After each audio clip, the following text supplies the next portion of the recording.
ou bom dia, ou good morning. Não sei mais línguas, só inglês e português. É muito bom eu estar aqui. Estou muito, muito contente. Estava a pensar nesta coisa louca que é nós sermos família de Deus. E de chegarmos em qualquer lugar onde crentes estão reunidos e podermos ser família. Eu estou muito contente de estar aqui. Não vai ser fácil passar agora deste testemunho tão poderoso para a minha mensagem, mas quem ouviu a minha live, a live que eu fiz com a Érica? Então, eu tenho 48 anos, sou casada há quase 23 com o Tiago, eu nasci e cresci em Lisboa e tenho 4 filhos, a Maria, a Marta, o Joaquim e o Caleb. A mais velha, a Maria, tem 21, o Caleb fez 15 agora, então tenho já jovens, já quase adultos e adolescentes, já não tenho bebés nem crianças em casa.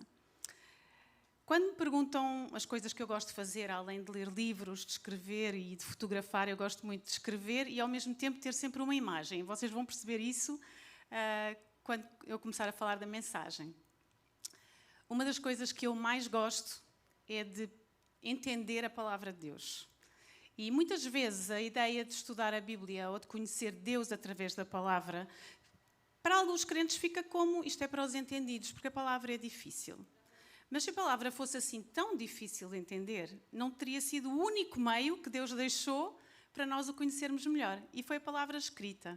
Então eu tenho um grande amor à palavra de Deus e uma das coisas que eu mais gosto de fazer e tento fazer, e espero conseguir fazer bem hoje, é torná-la acessível e simples e que ela possa criar transformação na vida de cada uma. Sabem, isto é tão real. Eu cheguei na quinta-feira, tenho tido uns dias maravilhosos, tenho sido muito bem recebida, não tenho como colocar em palavras. Na minha amizade com a Érica, eu já conheço as histórias de algumas de vocês, então eu estou a fazer o check das caras com as histórias que eu já conhecia. Então eu já conheço muito da história daqui desta igreja e agora estou a fazer o check. Tem sido muito bom estar aqui e é muito especial. Mas sabem, é especial não só porque eu estou aqui agora e reúno uma portuguesa numa comunidade de maioria brasileira, creio eu, a viver nos Estados Unidos. Não, só isto já seria especial, não é? Mas é especial por um motivo. É especial porque aquilo que nós estamos a fazer aqui hoje não é permitido em muitos lugares do mundo. Sabem, a questão da gratidão e da alegria foi um desafio para mim à medida que fui tendo filhos pequenos e que o meu sono foi comprometido e que eu não conseguia descansar e que tive que reformular a minha vida em muitas áreas. Eu partilhei na live. E uma das coisas que eu decidi quando tinha aí já os meus 4 filhos eu não vou... Eu sou um pouco como aquela pessoa que a Camila estava a contar, que de manhã o primeiro ímpeto é... que dia é hoje, em que planeta é que eu estou, o que é que eu tenho para fazer, tudo fica bem depois do café, e eu sou muito produtiva depois do café, mas não tenho assim o acordar mais maravilhoso. Então, nessa altura eu decidi, eu vou mudar a minha atitude de manhã. Então, a primeira coisa que eu faço quando eu ligo o telemóvel, porque eu desligo durante a noite, é abrir em 2 sites. Um deles é o Open Doors, que é o Portas Abertas, e o outro é a Voz dos Mártires. Então, pode parecer assim um pouco estranho, porque não são notícias animadoras pela manhã, mas são muito encorajadoras para mim porque elas mostram-me como a igreja perseguida sobrevive no mundo e vive com alegria. Então, aquilo que nós fazemos aqui hoje, neste conforto, com decoração bonita, com alimento que não nos falta e com segurança, não pode acontecer em muitos lugares do mundo. Todos os dias vocês vão ver histórias de mulheres em África, por exemplo, viúvas, porque os seus maridos eram pregadores do Evangelho e foram martirizados e elas vivem discriminadas pela sociedade. Meninas na Ásia, que foram raptadas das suas famílias. Mães pelo mundo que ainda aguardam a chegada das suas filhas que foram sequestradas pelo Boko Haram, por exemplo. Então, sempre que a igreja se pode reunir, sempre que nos podemos dar ao luxo, porque é um luxo, de organizar uma conferência de mulheres, e eu sei o trabalho que dá organizar uma conferência de mulheres, devemos lembrar que aquilo que nós estamos a fazer é muito especial. As que têm filhos pequenos, em dias como estes, têm de organizar toda a sua vida, não é? Para estares aqui agora, tiveste que organizar com antecedência quem ia ficar com os teus filhos, abdicar de um dia em família. Então eu sei que é difícil nós aquietarmos e não nos distrairmos com tudo o que temos ao redor. Então, lembra-te, se o que acontece aqui é especial, concentra a tua mente e aproveita. Já ouvimos uma mensagem, já ouvimos um testemunho. Então eu gostava de partilhar convosco um pouquinho do que é a minha experiência de trabalho com mulheres. Eu era daquelas mulheres. Aliás, quase tudo o que eu faço hoje não tem nada a ver com aquilo que eu gritava. Eu era daquelas mulheres que achava que não era necessário haver um Ministério de Mulheres. Tá? Tudo podia ser o dia da família em vez de ser o dia das mães, tudo podia ser feito homens e mulheres juntos. Eu achava muito estranha essa ideia dos Ministérios das Mulheres. Eu acho que tem a ver com o contexto em que eu cresci em Portugal. O Ministério Feminino da igreja onde eu cresci chamava-se Sociedade de Senhoras. Estamos a falar, eu nasci nos anos 70, não é? Tenho 48 anos. E era uma coisa muito estranha, porque as mulheres naqueles encontros ficavam subitamente desinibidas e alegres. Mulheres que eu conhecia na igreja e que parecia que, ao ficarem livres dos seus maridos, que ficavam numa alegria. E eu dizia, isto não é muito normal. E era assim uma coisa mesmo, elas tinham assim umas economias e faziam uns retiros e diziam, agora os homens não vêm, este dia é só para nós. Mas a maneira como era feita parecia que era o dia mais feliz da vida delas. Então quando eu casei disse, é que nem pensar que me apanham neste filme. E nós fomos para uma igreja pequenina, onde o meu marido, o Tiago, já era co-pastor. Eu estive lá 5 anos até à nossa plantação da igreja e eu não fui a uma reunião de mulheres. Eu tinha sempre uma desculpa. A pobre da irmã Aida, que era uma das diaconisas, vinha sempre convidar e eu dizia, irmã Aida, não dá. E eu pensava, nem pensar que vão-me apanhar neste filme. Então, foi preciso haver uma plantação de igreja e começar a ter mulheres que me vinham perguntar coisas da Bíblia e eu, oi, estás na pessoa errada. Eu não gosto muito desta coisa de acompanhar mulheres e as mulheres arranjam problemas e eu quero estar no meu canto. Então... E foi preciso eu começar a ter que lidar com isso e pedirem-me para fazer reuniões de mulheres. Então, quando começámos, a primeira vez era um grupo de 5 mulheres e eu estava em pânico. O que é que eu vou fazer com esta gente? Como é que eu vou controlar as conversas? Quase 18 anos depois disto ter acontecido, e já estudámos inúmeros livros da Bíblia, temos agora 2 reuniões semanais, uma no presencial e outra no Zoom. Eu vejo o impacto que mulheres comprometidas com a palavra e a estudar a palavra têm na sua igreja, porque nós sabemos o lugar das mulheres, onde elas estão, elas fazem a diferença. E nós vemos que quando há conflitos, e falamos de reconciliação, está tudo, não sei como é que se diz no português do Brasil, no nosso português está tudo um pandemónio, confusão. Uma igreja com mulheres comprometidas com a palavra faz toda a diferença. Então... isto não acontece sem muito custo, não acontece sem reconciliação, como já foi falado, não acontece sem perdão, não acontece sem mudança. O C.S. Lewis dizia que uma amizade geralmente começa quando a outra pessoa diz assim, tu também gostas de fazer isto, tu também tens este problema. O que nos liga a alguém é muitas vezes um interesse em comum, uma fase da vida semelhante, a mesma idade, a mesma cultura, não é? Brasileiras aqui juntas. A mesma dificuldade. Não há nada de errado com isso, certo? A vida é mesmo assim. Eu há uns anos fiz amizade com a Érica, foi através da internet, fomos partilhando experiências, percebemos que tínhamos muitas coisas em comum, sendo 2 pessoas tão diferentes. Fosse na experiência do ministério, fosse na forma como nos relacionávamos, na visão que tínhamos. Então nós podemos ver que nos relacionamentos que nós estabelecemos, muitas das vezes temos coisas em comum e que nos ligam. Provavelmente, tu hoje estás sentada ao lado de alguém com quem tu dás mais aqui na igreja. Qual é a probabilidade disso acontecer, não é? É?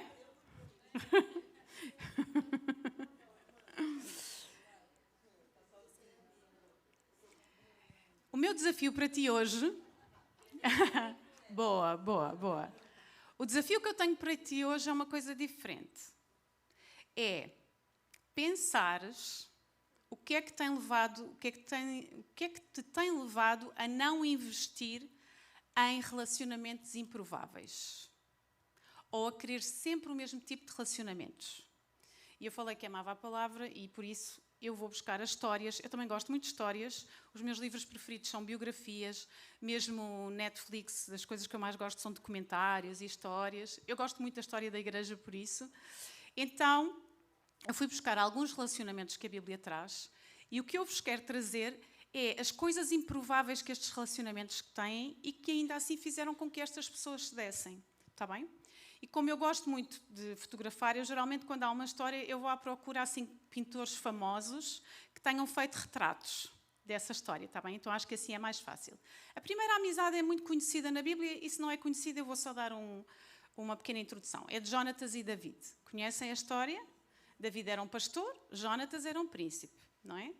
Jonatas tinha a sua própria armadura, ele tinha sido treinado na arte da guerra.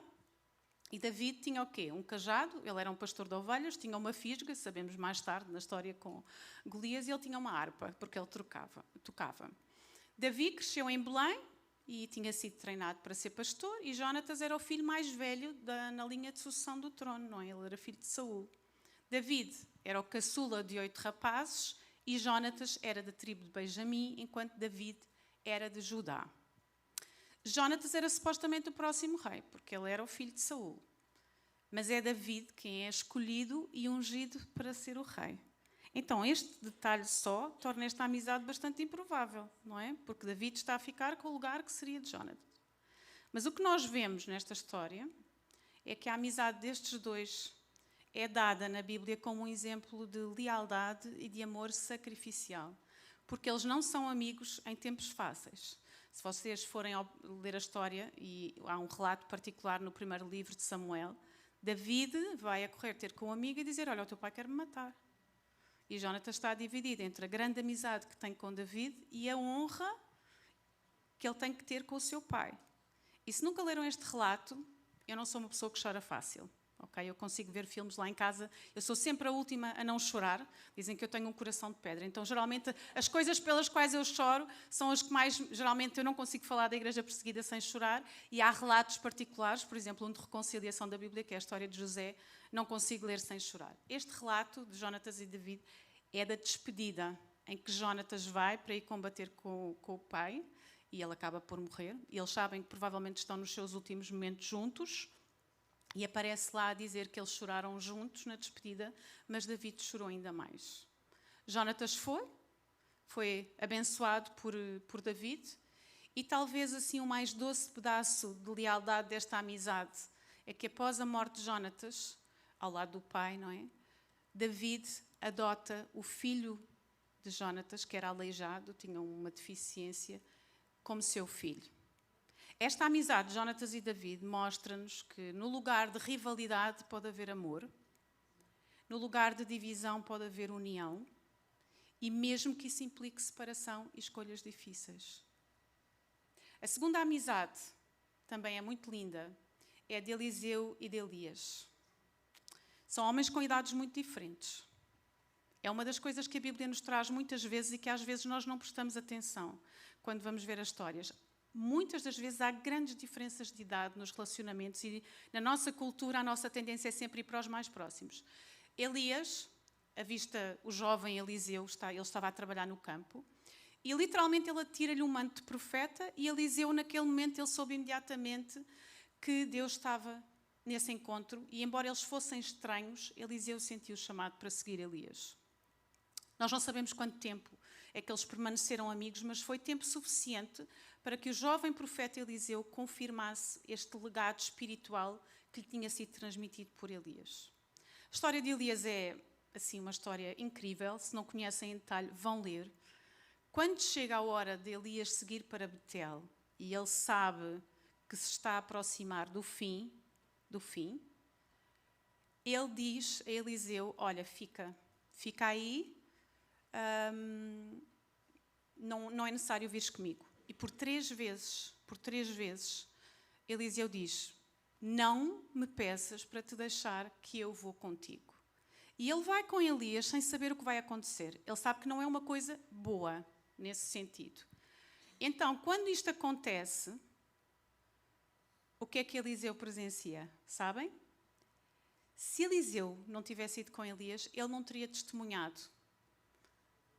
Para já vários milagres. Um deles é Elias lança a sua capa e eles atravessam o rio Jordão, debaixo desse milagre. E enquanto conversavam como dois bons amigos, carros de fogo os separaram e Elias foi levado num redemoinho para estar com Deus. Tão espantoso como doloroso. Eliseu ficou até ao fim nesta amizade. Ele enfrentou o desconhecido, ele não sabia para onde ia. E Elias dizia, fica aí, deixa, eu vou fazer aquilo que é necessário fazer. E ele vai com ele.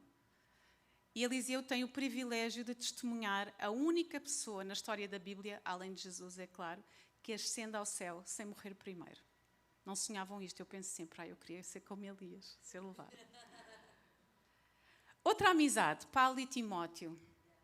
Outra diferença de idades. Paulo foi o mentor de Timóteo, ele era o pai espiritual dele. E nós vemos neste relacionamento uma intencionalidade de Paulo, um homem cheio de conhecimento, em equipar Timóteo para a missão de pregar a palavra.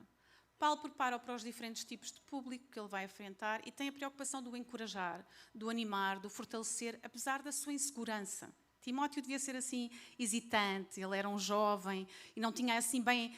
Não é? Estar ao lado de Paulo não deveria ser fácil, não é? Toda a personalidade de Paulo.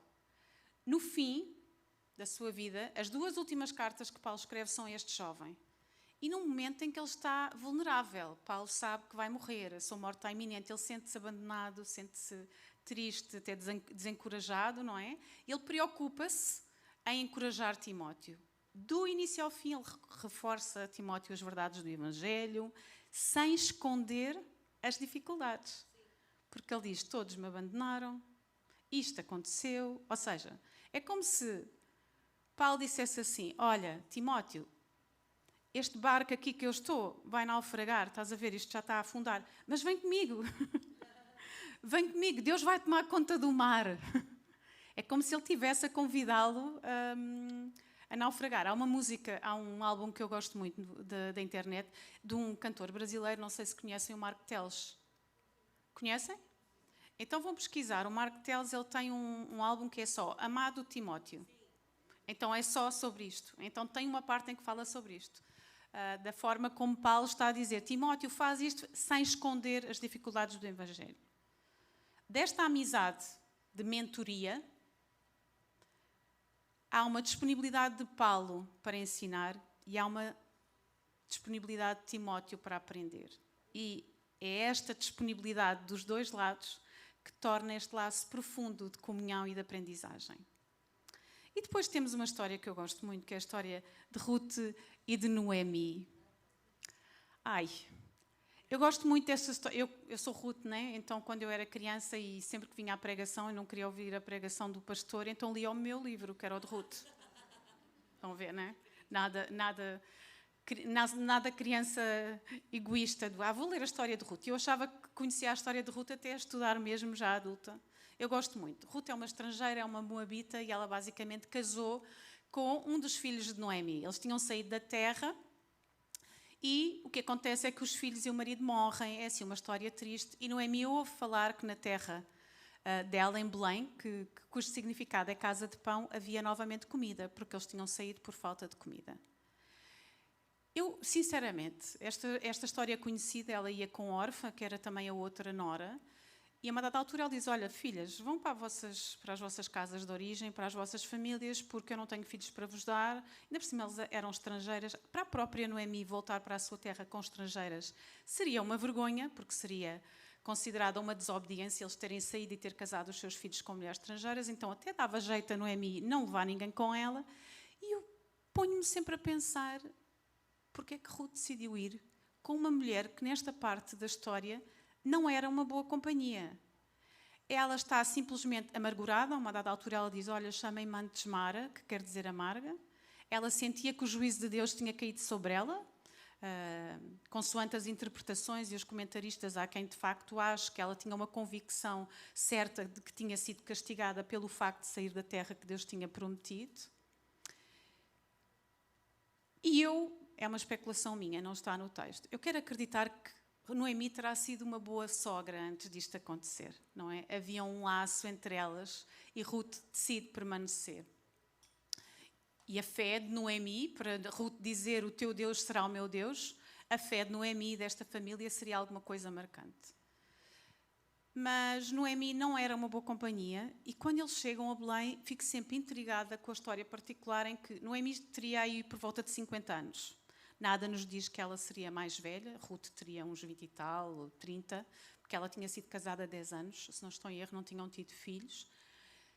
E ela deixa Ruth ir trabalhar para os campos sozinha. Havia aquela lei do Levítico, que era deixar as sobras, não é, do milho e do trigo, e Ruth foi fazer, mas era um lugar altamente perigoso, em que mulheres podiam ser violadas, podiam ser maltratadas, e Noemi está num estado tal de paralisação, que Ruth diz, eu vou trabalhar, e ela diz, vai minha filha, então seja contigo, e fica em casa.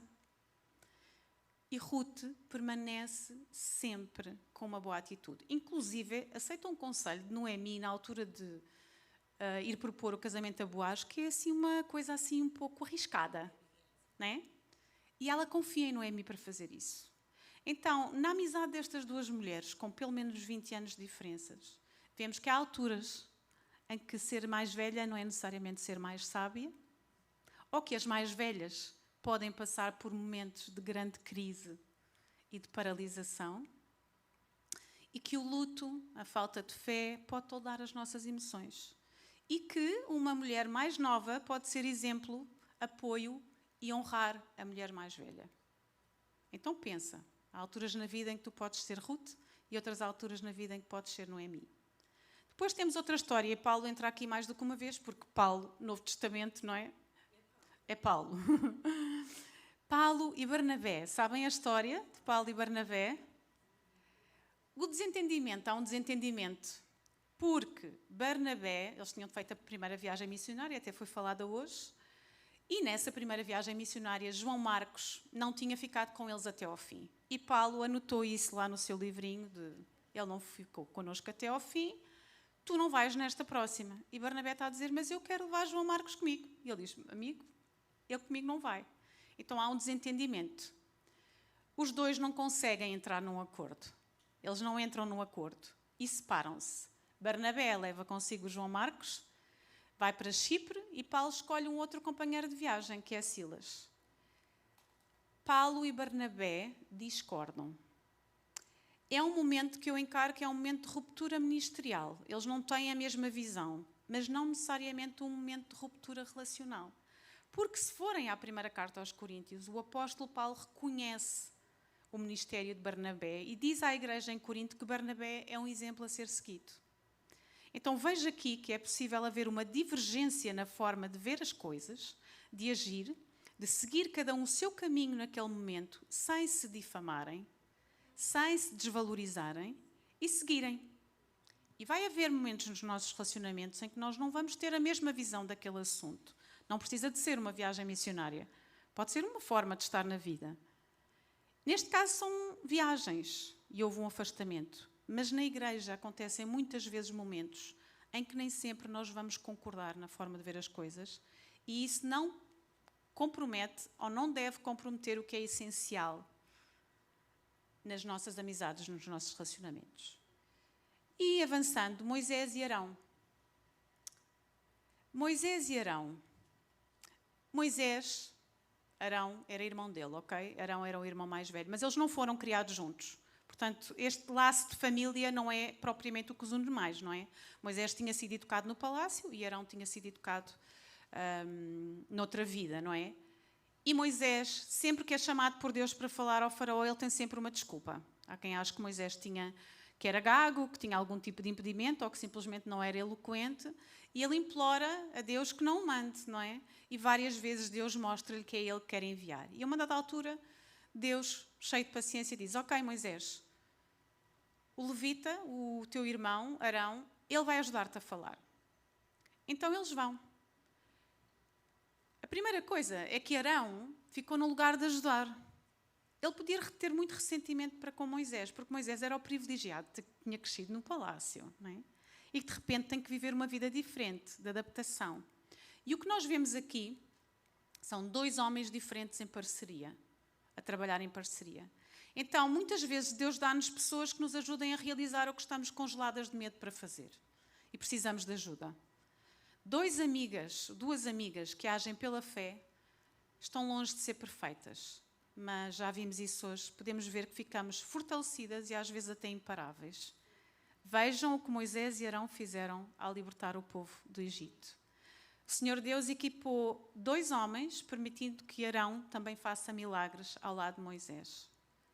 Aconteceu muito mais do que eles poderiam ter imaginado. Depois, a penúltima história é de Abraão e Ló. O pai de Ló tinha morrido e Abraão adota Ló como seu filho. Eles viajaram juntos, fizeram muitas coisas juntos, eram como um pai e um filho, também com diferenças de idade. Eles viviam perto do Egito e houve um problema, eles tinham muitos animais, e começam a haver discussões entre os servos por causa disso.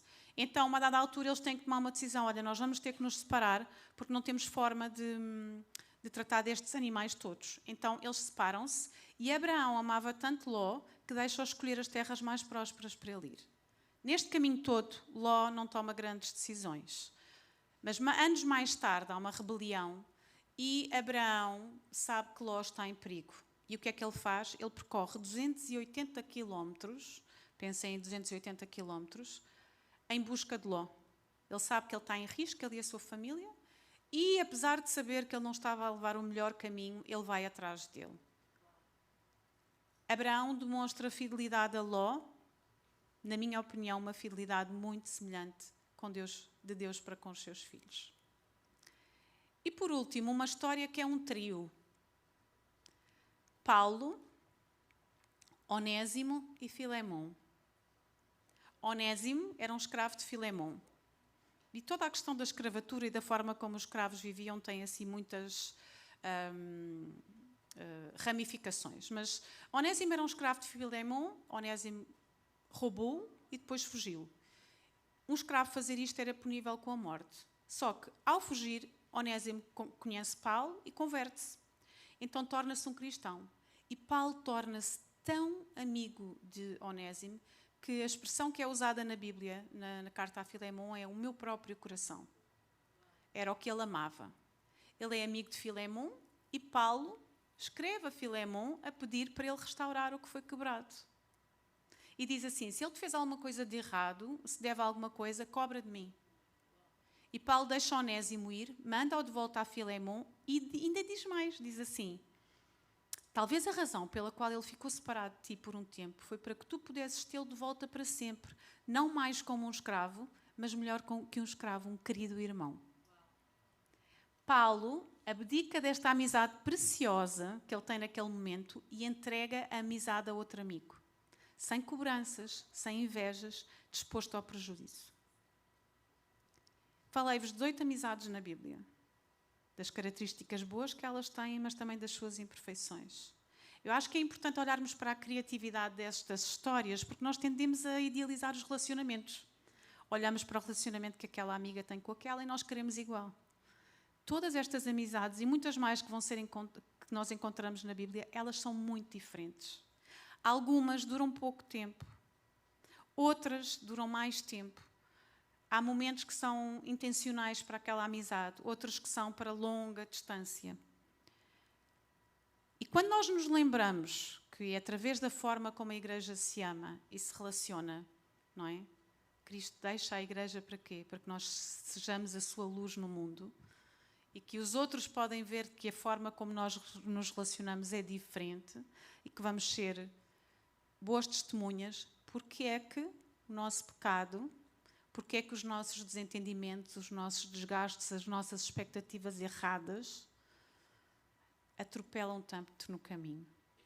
Então eu quero convidar-te a pensar hoje aquilo que te tem impedido de estabelecer relacionamentos além do óbvio. Porque com Jonatas e David nós vimos uma lealdade no meio de uma enorme dificuldade. Pensem em Jonatas, a saber que o seu pai quer matar o seu melhor amigo. O pai não era um bom rei. Como é ele dividido? A quem é que tu podes ser como família? David ficou com o filho aleijado de Jonatas depois da sua morte. Eliseu, o exemplo de Eliseu, ele disposto a estar com o amigo até à morte, sem saber como é que ela ia ser.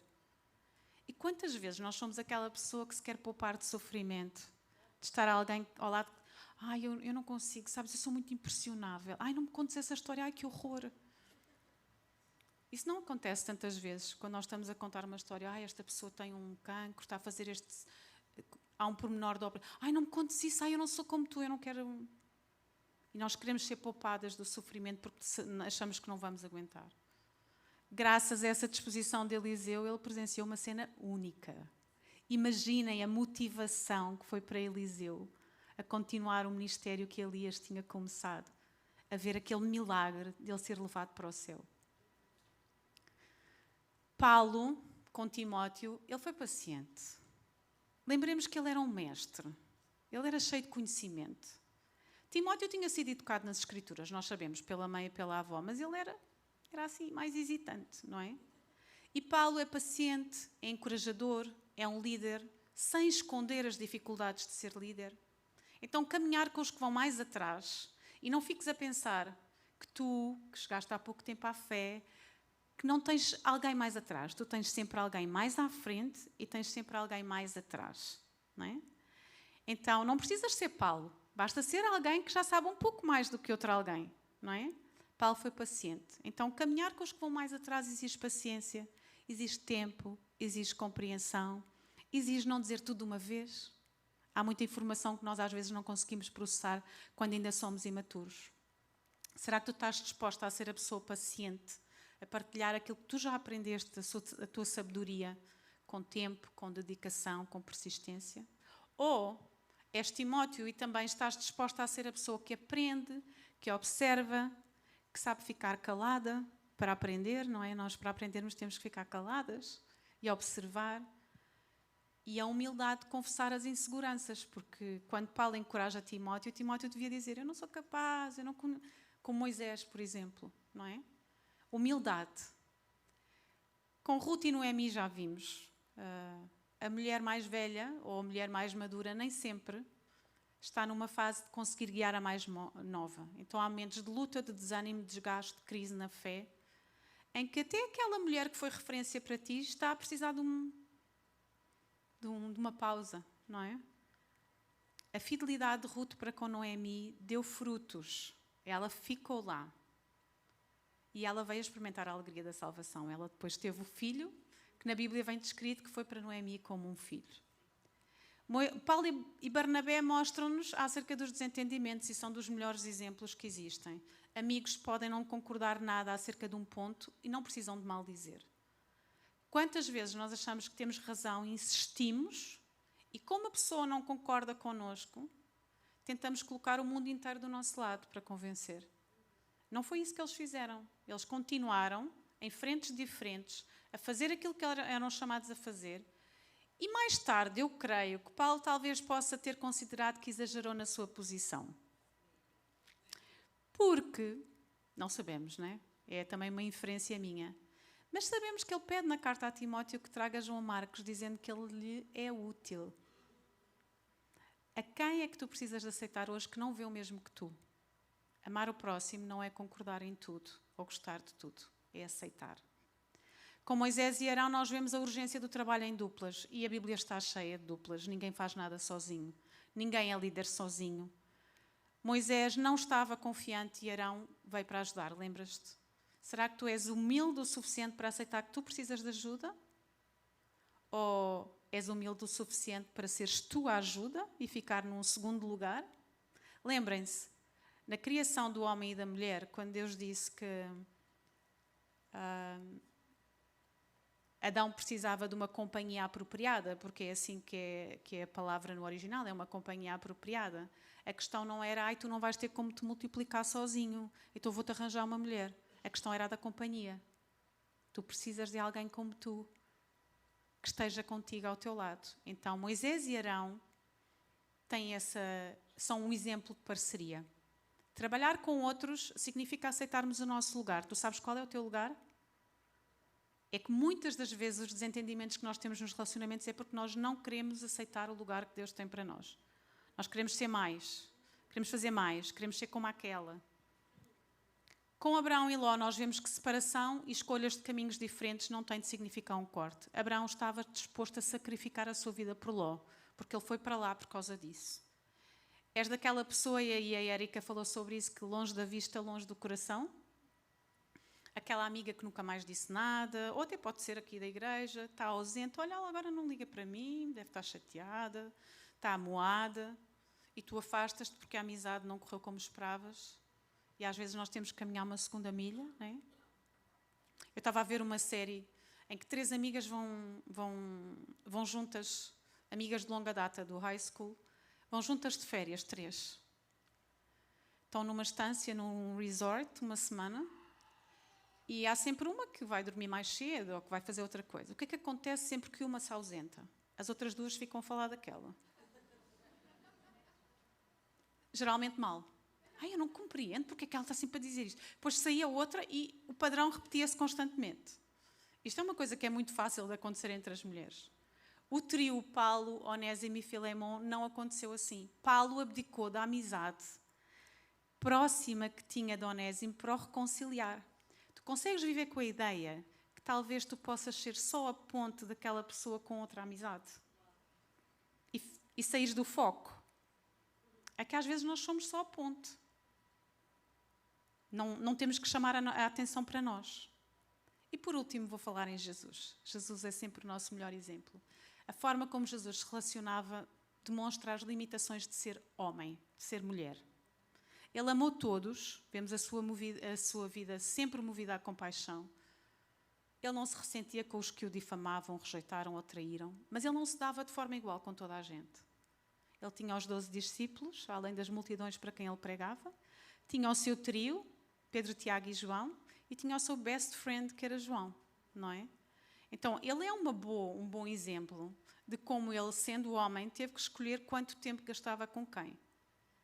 Então, pensa agora, para ti, quais é a tua tendência, as tuas tendências nos sentimentos que te impedem de ser uma amiga irmã à imagem de Jesus.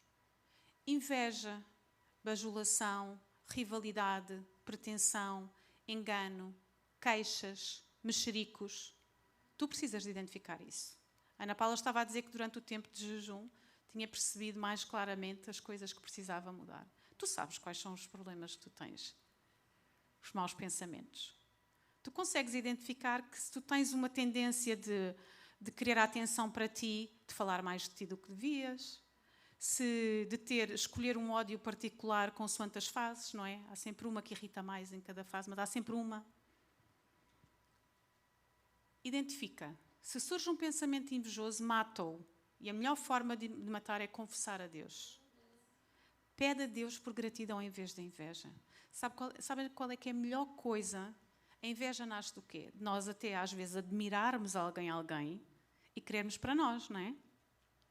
A melhor forma de nós combatermos a inveja é nós ficarmos genuinamente alegres pelas conquistas dos outros.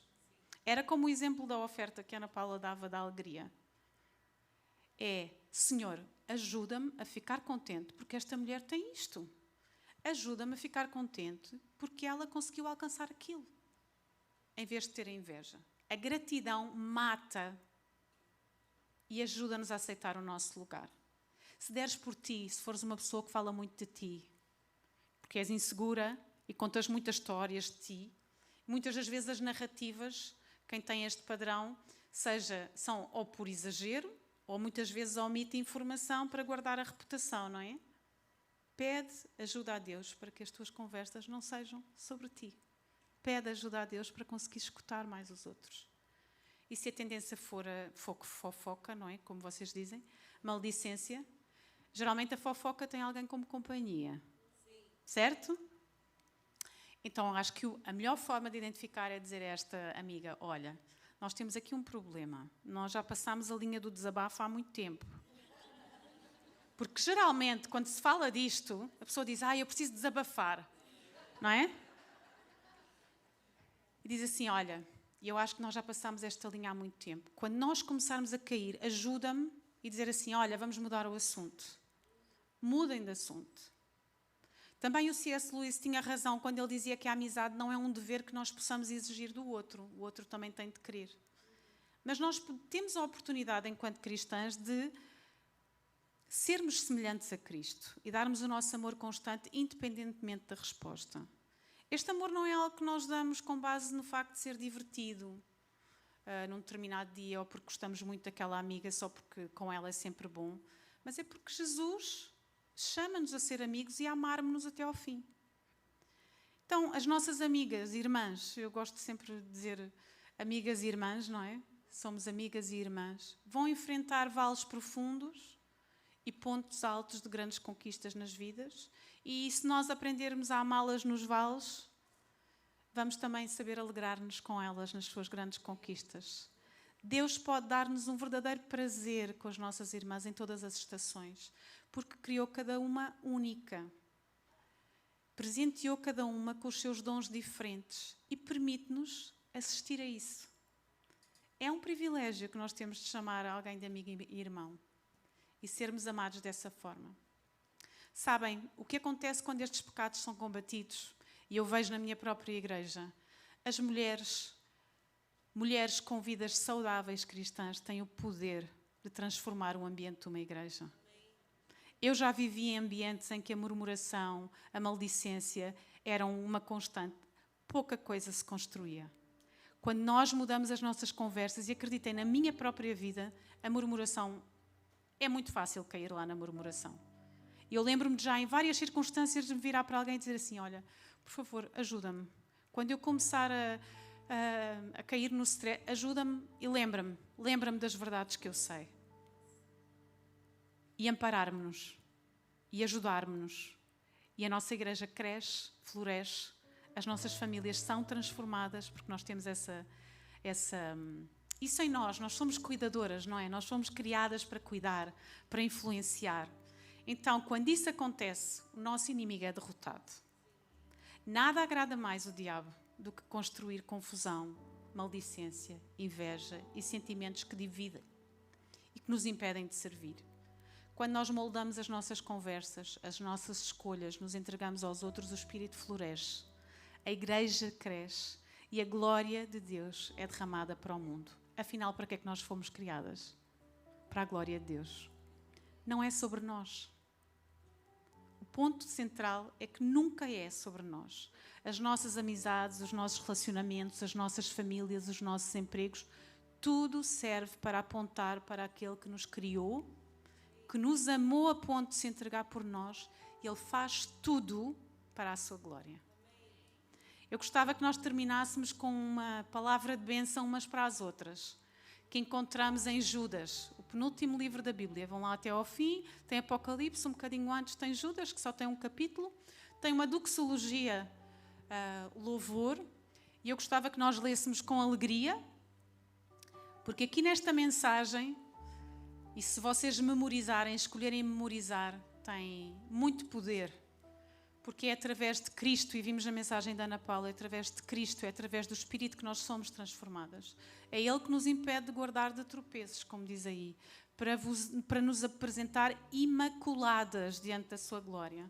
Então, eu gostava que nós lêssemos em conjunto, acho que vai aparecer aí, eu creio que tinha posto lá no documento, senão eu tenho a versão da ARA. Não sei se é que vocês usam mais aqui, para lermos em conjunto. Pode ser? Não está no documento, na parte final, então foi erro meu. Tem a ARA, senão vamos dizer na mesma... Eu vou contar até 3 e nós vamos dizer, ok? 1, 2, 3. Ora... Quero em conjunto comigo, tá? Pode ser? Tá. Pensei que tinha posto no doc aqui no final, ou então enviei o outro. Tem? É o 24 e 25. São os 2 últimos versículos de Judas. Tá? Vamos? Vá, com alegria. Ora, aquele que é poderoso para vos guardar de tropeços e para vos apresentar com exultação imaculados diante da sua glória, ao único Deus, nosso Salvador, mediante Jesus Cristo, Senhor nosso, glória, majestade, império e soberania antes de todas as eras e agora e por todos os séculos.